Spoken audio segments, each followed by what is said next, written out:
Hello, everyone. We're with McKenna, the wonderful Paralympian, who also has arthrogryposis. And basically, just to give a little bit of background, in 2019, oh, actually, let me start with 2016. She became the first female representing the U.S. to win a medal in shooting at a Paralympic game. And if I'm correct, it was the bronze medal in the SH2 mixed 10-meter air rifle games or competition. Thrown event, yeah. There you go. And in 2019, she became the first athlete to win a gold medal in parachuting at the Pan American Games, which is amazing. Congratulations Thank you. on that. And you were also born with amyoplasia in your left hand, is that correct? Left hand and legs are the most affected. Gotcha. And fun fact, you originally started off as a wheelchair basketball player or in wheelchair. And then swimming before that. Yes, we need to talk about that journey a bit more. And then also you have your degree or education in business and technology management and your MBA as well. I do. Wow, you just do all the things. I don't like to be bored. Oh, same here. I have to be doing something all the time. All the time. Oh man, well, thank you so much for being here. Everyone's excited just to hear more about your journey, especially going to Tokyo and the Paralympic Games. But I think the first question I want to start off with is kind of your journey into parachuting. You were talking about you started off in swimming and then basketball, and then tell us how that came about. So my mom actually knew before I was born that I had arthro. So, my parents had a little bit of time to, I guess, warm up to and come up with some creative ideas for their first child being born with a disability. And they really didn't want they didn't want my disability to limit me. They wanted me to go out and be able to, at the very least, try something. And if it wasn't for me, it wasn't for me. So when I was 5 years old, I started attending a summer camp for kids with disabilities called Camp Access. It was a 3-day day camp up in Washington, which is where I'm from. And the purpose of the camp was to introduce kids with disabilities to the outdoors. So adapt the outdoors for us, show us what was out there and how we could make adaptations for ourselves, in the future. Which I thought was great, gave us a lot more creative ideas for sure. And so started at that camp fairly young, was really good friends with the director of the camp as I continued going every summer with my parents and just having an absolute blast. And I was on a swim team. I don't think I was in wheelchair basketball yet, but I was enjoyed swimming. It was good therapy. One of the easiest sports for me to get involved with at the time. And then the year you turn 12 at Camp Access, you're considered one of the big kids, if you will. Okay. So you get to go shooting in the morning instead of going bowling with the younger kids. So, you can't wait to, join the big kid group and get to do, this activity that you've heard about for so long, but never got to see or try. So the director of the camp, his name was Ernie. Ernie saw how much fun I was having with this morning of shooting. And a couple months after the camp ended, he invited me to shoot a local competition that he was hosting for air rifle. And I shot that match, and he was finally able to admit it a couple years ago, but I actually ended up beating him in that whole competition. Wow. Which was hilarious. And that competition put me in contact with the Paralympic coach at the time. And a year and a half after I shot at camp for the first time, I was out in Colorado Springs at the Olympic Training Center for my first camp. Wow. So basically shooting just comes naturally to you. You have that. It did. Wow. Natural talent, passion for it. I don't know. I just really enjoyed it. Wow. Okay. Gotcha. So I guess my other question is what is your training regimen like? What allows you to be the best with your precision, with your accuracy in terms of shooting overall? I would say honestly, at this level, it's kind of like a full-time job. Yeah. um, we're on the range usually like 8 to noon. We'll take a break for lunch, and then the afternoons will kind of vary throughout the week depending on um, like how close we are to competition, what we're currently working on. So because we're so close to the Paralympics right now, I'm not doing any range time in the afternoon. But that time is filled with strength and conditioning workouts, um, sports med / recovery workouts, Yeah. nutrition, sports psychology, those types of things. Gotcha. And now, well, coming from like last year, like how everything was affected by COVID, how did that kind of affect your training? And what was there still training during that time as well? So I moved into the training center a week after I graduated high school in 2014, was on complex for 5.5 years, and then recently got married, and I live in the area and still train. Thank you. So to tie all of that back in, to give you an idea of the training and how that worked, the training center actually shut down for sport activity the middle of March of 2020. The athletes living on complex in the dorms were allowed to stay residents there, but it was fairly locked down. So I know like Stetson stayed for a little while, but then chose to leave complex because it was just really hard to manage being so restricted, understandably. But so those who stayed on complex were able to return to training first, I believe, in July. And then they did like a staged reopening plan. So I didn't get back to the range until September 1st, which is actually when I was supposed to have a competition in Tokyo. Man, that I'm sure that delay was kind of, I guess, well, actually, let me know, like, was that like a needed rest time? Was it like, were you anxious just to get back into like training? Like, what were your feelings going through that time? I would say a little bit of both. I actually got married like 5 months before like COVID really hit and kind of started shutting everything down. So in a way, it was nice to have a little bit of a rest, be able to focus, like turn my focus a little bit more to the new life, new direction that I was creating, if you will. Yeah. We also got a husky at the beginning of 2020 as well. So new dog, new house, husband, living life, having fun. But then at the same time, there was a lot of like uncertainty surrounding, the Paralympics and the Olympics, if they was going to get canceled, if it was going to get postponed, how that was going to work with training. So there was a lot of both sadness and relief when the games ended up getting postponed. Yeah. Relief coming from knowing that the games are still happening. It's just, we're not going to have to try to train through a pandemic. Really, yeah, complicated. And then also just having an answer. So a little relief there, just knowing what was going to happen. But then, you just worked really hard for 4 years to have that delayed, and, knowing that the games are going to look different. Just odd. Gotcha. Yeah, I was kind of curious about that just because I was wondering with that delay, do you have like muscle memory where like as soon as you hold your rifle, it's just like it all comes back to you, or was it like a point where you had to like get used to the feeling of like holding the rifle again and like aiming and that sort of thing?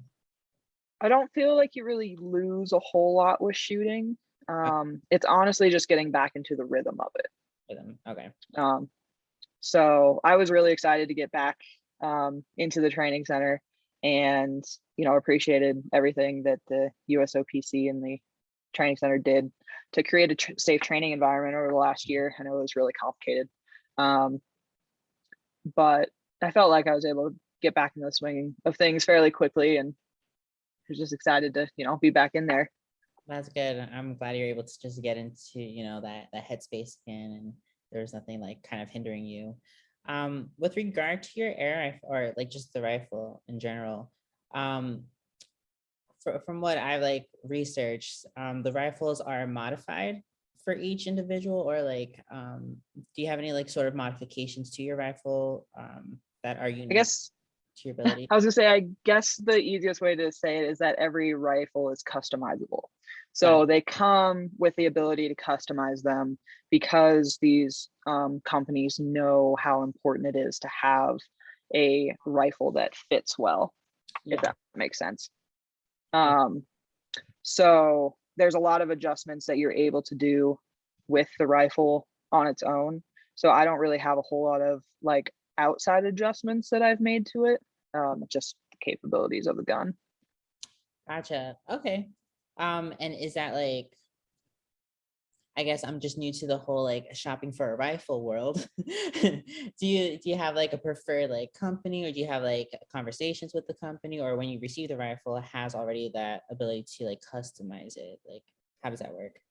So there are a handful of major companies located throughout the world that will produce these types of air rifles and small bores Yeah. that I'm using. So my specific company, I use Onshoots. It's a German brand, and just absolutely, it's personal preference. Honestly, all of these major companies have really precise guns. It's about what fits you and is the most comfortable.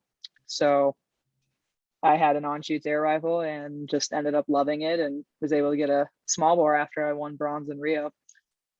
Okay, cool. And speaking of Rio, like, how was that experience? Like, what was your like Paralympic day? Like, what did it look like? What was your schedule in terms of like the whole games that were happening there? So I had two competitions in Rio, and they were both in air rifle. So I had a standing event and a prone event. So standing, I'm still sitting in my wheelchair, but I don't have any support under my elbows. Yeah. Whereas in the prone event, I have a table that attaches to my wheelchair, and I get to rest my elbows on that. So my standing event was first, and just train up leading to the games. Standing was it was being a little finicky. It was giving me some issues. Just didn't think that I had the time to properly train up both events to be in medal contention. So I went into Rio using standing as my practice match, if you will, using it to see what the experience was like, learning how I was going to react to different, situations that may pop up at the games, and see what nerves may exist competing at that level. And then was able to really focus in on what I was doing with my prone event. So day-to-day life at the village, honestly, the village itself is just so cool. So cool to be What there. do you call it, the village? Ooh, tell me more Yeah, the about village. this. Yeah. So it's literally a miniature village. They set up buildings that are like have like suites in them. So Okay. each suite had, depending on the games that you're going to, had like 3 to 4 bedrooms, 2 people to a bedroom, and then like 2 or 3 bathrooms in each suite. So there was like 20 plus buildings like this that were 20 stories tall. They have a cafeteria building, they have a gym, they have a medical center, they had an international zone, which is where McDonald's was actually. Oh, McDonald's everywhere. Right. um so like village itself was really cool. It was like you're in your own little Olympic or Paralympic bubble, and I really loved it because each country has their own building, or will share a building. Yeah. So we're not like intermixed in that regard, but walking around the village, you get to talk to so many different people from so many different countries and so many different sports and walks of life, and it's just really cool. I really enjoy that aspect Wow. of village life. So yeah, and then they'll have a bus station where they'll have different areas for different buses going to different venues. So you always know what bus number you're on, and then you'll have a schedule and hop on a bus and head over to your venue. So I would usually, depending on when your match is, I usually like to go in about 2 hours before my match starts to have some time to just chill, relax, listen Yeah. to some music, read a book, whatever it is. Grab all my gear and get situated. So Wow. So do you know how Tokyo's, I guess, residential area is going to be set up? Or like, do they tell you like, oh, you're gonna stay here, or like how it's gonna be set up? Yeah, so we have a map of the village and we know what building we're in. We won't know what room numbers we're in, but I will have a pretty good idea of like the roommates Yeah. situation, and then like how laundry will work probably here within the next week. Gotcha. Okay. That is cool. And maybe there'll be a McDonald's there too. Well, I'm sure of it. Well, I would say actually McDonald's was a sponsor for 2016 and they aren't for Oh, 2020, so I don't think so. okay, gotcha. But we've heard the report from the Olympic side and they said the food is absolutely amazing. So Ooh, well, that's fun. Please document all the dishes. I'm notorious just for like taking pictures of all of my food, so I can't wait to see what you get to eat. nice, nice. That's not usually my thing, but I'll be sure to take a couple pictures for you. Yes, I'm here for it. So I kind of also want to talk about like outside of the Olympics in terms of like shooting and you kind of being in the world of shooting for a while now. Are you wanting to like mentor in the future or even coach in the future? Is that like on the list of things to do? Absolutely. Yeah. Absolutely. My life was changed because of the mentors that I had growing up, especially at Camp Access, you know, getting me started in the sport. And I would not be where I am today if it weren't for the mentors that I had. So really, you know, biggest hope, you know, outside of, you know, my personal goals within shooting is that, you know, if I can have the impact on have a positive impact on just one person's life, then I think that it's all been worth it. I love that. Um, and kind of like the same question, but more on the education side, since you have your degree in business and technology management and the MBA, what are you hoping to do with that kind of like expertise on that side? Is it fair to answer that I'm not 100% sure yet? No, it's all good. Yeah. um, was looking to just further my education. I've always really loved school, and DeVry University is actually one of our sponsors. So I was able to get a scholarship to get my degrees, which was so insanely helpful. And DeVry is set up because thank you. Because the majority of it is online, I was able to do school while I traveled. Otherwise, I don't think I would have been able to get my degrees. Wow. I think that is such an important thing for like so many organizations to like, you know, really acknowledge, or even just companies in general, where like there's so much you can do remotely, and like especially getting your degree programs and, you know, just learning and speaking with people, connecting community, that sort of Yeah, thing. absolutely. And like even with the whole like pandemic, I think it also really highlighted the possibilities that come with like remote work or remote like education. So I'm so Yeah, glad which you. offers so many more possibilities for people with disabilities who are working or wanting to work. Exactly. And like I think that's the point that I try to like make on the daily. It's just like um the world of the internet has really knocked down so many walls that are perceived to be just, you know, hindrances all the time. So like even like in our AMCSI community, we've been able to like connect with so many people around the world at, like, and us just having this talk here right now, Right? absolute like insanity. And it just makes me happy that like community is so it's just possible with technology and like Hmm. having it at our fingertips, or just me sitting near my kitchen talking with a Paralympian. Actually, this is really dangerous having my microwave here. You know, it's okay. I carbs for life. We So love that. we do have a couple of fan questions. This one is this is actually one question that I'm actually very interested in. What is Okay. your go-to song to get you pumped up before you compete or shoot, or do you have one? So one of my favorite songs, I have to look up the artist because I'm so terrible about that, but it's called Champion. Okay. Um, so a friend of mine introduced it to me, and for a long time it was actually on repeat at like competitions. It's by Barnes Courtney. Okay. Gotcha. I'm adding that to my list. um, Perfect. And then our second fan question is, Do you have a self-care routine, knowing that you're in high pressure competitions and just in that high pressure kind of situation? Do you have like anything that helps relax you afterward or even before, or like a nightly routine type of thing? Um, I don't know if it's necessarily a routine that I have, but for me, because there's so much going on in this world right now, and with what I'm doing and training and family life, and it's all just so busy. The biggest thing that I do, I feel like in this self-care, I guess, is taking mindful moments throughout the day. So taking like the opportunity to really like sit down, not even sit down, you can just like wherever you're at, whatever you're doing, just take a moment to really pay attention to how your body's feeling, take a couple of really big deep breaths, and just pay attention and see if there's anything that, needs to be addressed at the end of the day.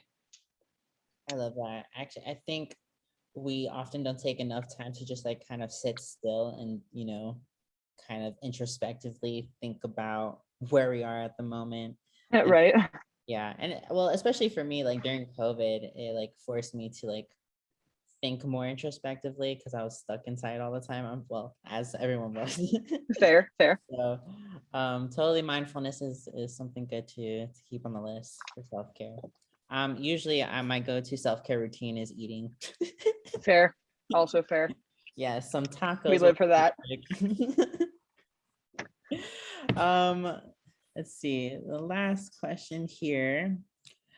Do you have like a so I've seen some like athletes, they have like a little like superstition type of thing where they I don't know, they tap like their shoe like 3 times, or they have to say like a word before they start their competition. Do you have any sort of like um I guess routine or ritual type of thing just to get your head in the game before you start shooting? Yeah, I was gonna say I don't really have a superstition, nothing that, continually do like a shoe tap or something, which I think is really cool though. Saw an Olympic athlete that had a dad written on her shoe, and she had Okay. tap that before she would race or whatever it was, and I thought that was really sweet. I'm so Um, I love that.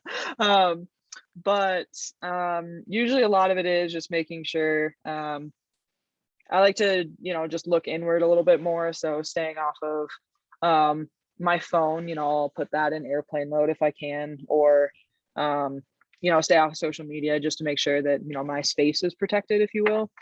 Listen to some music. Again, depends on my mood, what we're going to listen to. sure.